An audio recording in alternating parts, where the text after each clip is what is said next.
ಕಟೀಲಿನ ಪಕ್ಕದಲ್ಲಿರುವ ಮೂರು ಕಾವೇರಿ ಎಂಬ ಜಾಗದಲ್ಲಿ ಇದ್ದೇವೆ. ಇದು ಹೋಟೆಲ್ ಮ್ಯಾನೇಜ್ಮೆಂಟ್ ಅಂದರೆ ಹೊರಗಿನ ಲೋಕದಲ್ಲಿ ಒಳ್ಳೆ ಡ್ರೆಸ್ ಆಗಿ ಹಾಕ್ಕೊಂಡು ಹೋಗ್ತಾರೆ. ಆಮೇಲೆ ಒಳ್ಳೆ ರೆಸ್ಪೆಕ್ಟ್ ಇದೆ. ನಮಗೆ ಬೆಂಗಳೂರಿನಿಗೆ ಹೌದು ತೆಂಗಿನ ಎಣ್ಣೆ ಇಲ್ಲ ಅಂದರೆ ನಮಗೆ ಅಷ್ಟು ಡಿಶ್ ಹೌದು ಇನ್ಕಂಪ್ಲೀಟ್. ನೀವು ಯಾವುದೇ ಸೀ ಫುಡನ್ನು ಹೀಟಿಗೆ ತರುವಾಗ ಅದು ಒಂದು 2 ನಿಮಿಷದಲ್ಲಿ ಕಲರನ್ನು ಬಿಟ್ಟು ಒರಿಜಿನಲ್ ಕಲರನ್ನು ಬಿಟ್ಟು ರೆಡಿಶ್ ಅಥವಾ ಆರೆಂಜಿಶ್ ಆಗುತ್ತೆ. ಹೌದು.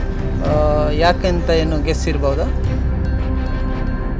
ಓವನ್ ರೆಸಿಪಿ ಮತ್ತು ಮ್ಯಾಂಗ್ಳೂರ್ ರೆಸಿಪಿಗೆ ಏನಾದರೂ ಸಿಮಿಲಾರಿಟೀಸ್ ಉಂಟಾ? ಕ್ರೂಸ್ ಇಂಡಸ್ಟ್ರಿಯಲ್ಲಿ ನಾನು ಇದು ತಳಭಾಗದಿಂದ ಅಂದರೆ ಕಾಮಿಸ್, ನನ್ನ ತಾಯಿಯವರು ತುಂಬ ಒಳ್ಳೆ ಕುಕ್ ಮಾಡ್ತಾರೆ.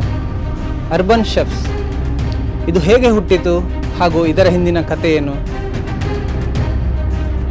ಮಸಾಲ ಟೇಸ್ಟ್ ಮಾಡ್ತಾನೆ. ಹೌದು. ಜಾಯಿನ್ ಆಗುವ ಸಂದರ್ಭದಲ್ಲಿ ಏನೋ ಅಡಚಣೆಯಿಂದ ಆ ಜಾಬ್ ಹೋಯಿತು.